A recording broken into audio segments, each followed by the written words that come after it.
If the patient is non-cirrhotic, you should treat TB. Non-cirrhotic, you should treat TB first. There is no urgency of treating hepatitis C. And ideally, you should not treat even cirrhotic patients. You should not start therapy if you have active TB. Address TB first and then treat HCV infection.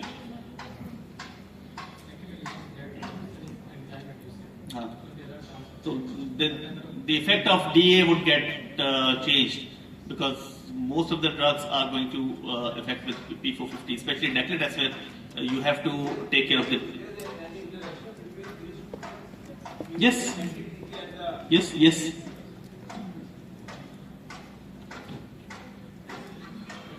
Sir, I have a very simple but very important question here. Sir, I have a very simple and important question here. If I am sitting in the clinic and... Sorry, what? Second? Sir, very important, but it's a simple question also. Sir, if I'm sitting in the clinic, some patient came and I found that she is positive, hepatitis C positive. First of all, it will be a real psychological, mental and physical trauma for her or him. Then I'll say that I'll refer to you someone who is specialized and you will, inshallah, you will be better with 12-week treatment. The very next question came is that, Dr. Saiba, kharcha kitna aayega? How much it will cost? Well, this is the very important question. Can you give a clue for that for all of us? It depends which regime you are using and the brand that you are using. Like if you are using originator brand, then the cost will be high.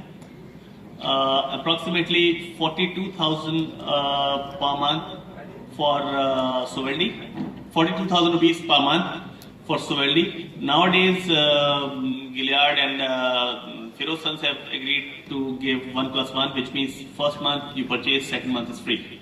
So it comes down to 21,000 rupees per month with the originator research brand molecule.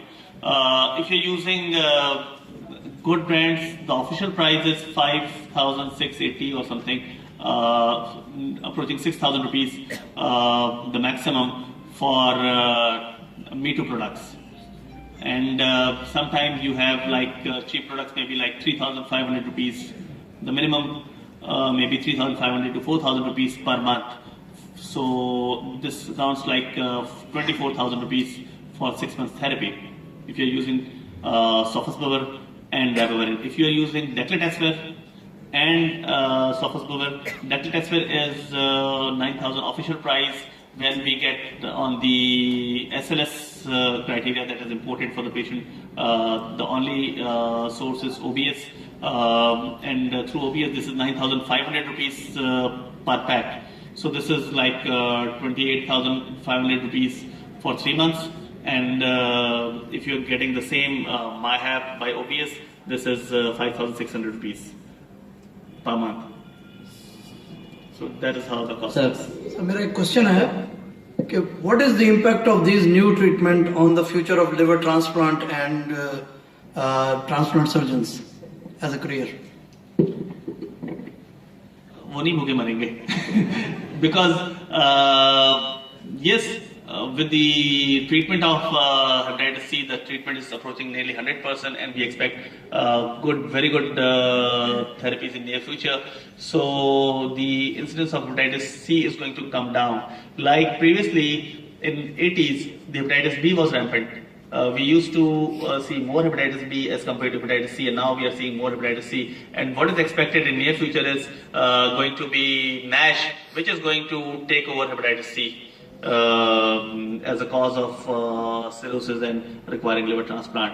The problem with NASH is this is more aggressive, and the chances of HCC is more as compared to hepatitis B and C with a similar fibrosis score. My question is?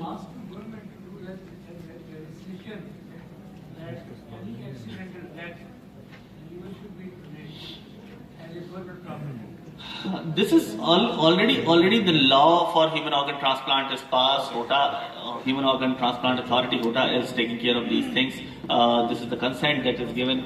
Like the first transplant, disease transplant happened in Lahore at Sherside Hospital was from the accidental death of a young boy. boy whose family donated the liver to another patient, and that's how. Legislation is there, but you cannot compel because this is the consent. Sir, my question is, sir, married female on treatment of Hep C and antiretroviral therapy, should she use contraceptives? Yes, of course. Which? It depends, whatever she likes.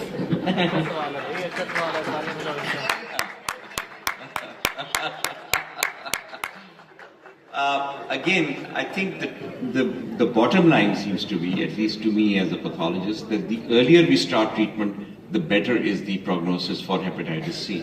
So I think the thing can be, if we don't check for hepatitis, when the patient will find out and get unhappy, is actually you're doing a patient a disfavor. So the key is now, if we want to eradicate hepatitis C, which seems like a possibility, we should look at it more aggressively, screen more aggressively, and treat early. Because the results are better, the costs are less, and in the end, the patient benefits from that. So the earlier detection will help. I think every method is not suitable for the contraceptive. Yes. Every method cannot be used in the couple. It is only the condom that is suitable for the this prevention of the STD. No other contraceptive measures are effective for transmission of this STD. Transmission, yes, barrier method is the preferred method for contraception, as well as it is going to prevent the transmission. But the question was what contraception that we should use while on therapy. So it depends on the choice of the couple as well as specific needs. Like some people, you cannot use hormone preparation as injectable if you have a procoagulant state or something. So every case should be taken as an individual case. Sir मेरा question ये है कि patients are getting benefit from DAAs those patients with Child C decompensated liver disease in specialized centers. So in child class C, what are the limitations or cutoff value or severity of the disease where we label that this patient may not benefit? When we are using, planning treatment with child C patient, ideally, if I go by the package insert or leaflet insert, this should be the patient who is going for transplant. The class 1 indication is a person, decompensated child C person, going for transplant. He should be treated in a transplant center with DAs under strict observation. They should get negative so that a transplant can start. Because if you do transplant in a positive patients, this is going to destroy your liver very soon. The time of index person getting needle prick, suppose, and getting a liver cirrhosis is 25 years. But while the person is on immunosuppressive therapy, this is very rapid progression, and the time is only 5 years that you get after transplant, you get decompensated liver disease. So these patients should be treated in the transplant center or specialized center at least. If they get decompensation, they should be referred to the transplant immediately. Moreover, if you are treating advanced cirrhotics, maybe child B or even child A, take care of the end stage things, like you should screen them for variceal hemorrhage. If this varices, if this is large varices, you obliterate the varices by repeated band ligation. If the ascites is there, try to address the ascites first, and then once the ascites is well controlled on low dose of diuretic, then you should start therapy. The monitoring should be very vigilantly done. It should be initially 2 weekly for initial 6 weeks, and then you may increase to 4 weekly. But it depends from person to person. So it means all the patients who are candidates for liver transplant, whatever the severity of the disease is there, they should get benefit from DAs in the specialized centers.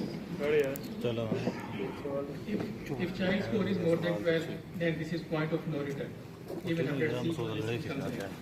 So if child score is more than 12, then this patient should be on treatment, and this patient should be referred to liver transplant. So child score is very important. So more than 12, this is point of no return, then this patient should be referred for liver transplant. Okay, The simple answer is child score more than 12, this is point of no return. Even after C virus becomes inactive, your patient will not improve. Okay, my second question is to Dr. Verchain. Sir, those patients of chronic hepatitis B or chronic hep C, not patient with cirrhosis. So, for example, who are not candidate for antiviral therapy in chronic hepatitis B, those patients who are immune tolerant phase. So, what is the ATD regime? Is the same as in a patient without hepatitis B or C? Or those patients with hepatitis C who are on antiviral therapy, their ALT is most of the time normal or 1 or 2 times more than that, upper normal limits. So what should be the ATD regime in such patients? Good. It depends what is the status of the liver functions. Hepatitis B or C positive होना तो जरूरी तो नहीं है कि उसके liver function abnormal हो. लेकिन if they are up to 2 times normal, high AST in particular, आप उसे नॉर्मल तरीके से ट्रीट करें, ठीक है. और अगर इससे ज़्यादा है तो उसमें फिर आप अवॉइड करना शुरू करेंगे, जिस तरह पैराजिनामाइड को आप अवॉइड करेंगे. There is no contraindication for treating tuberculosis in people who have slightly raised liver function test and who are positive for hepatitis B or C. So you can treat them accordingly. But if their enzymes are more than 2 times or 3 times the normal limit, then you have to take all the measures to limit the hepatotoxicity of the drugs. Then you have a choice of using combination of therapy in which there is one hepatotoxic drug or combination which has 2 hepatotoxic drugs, and in every case you must avoid pyrazinamide.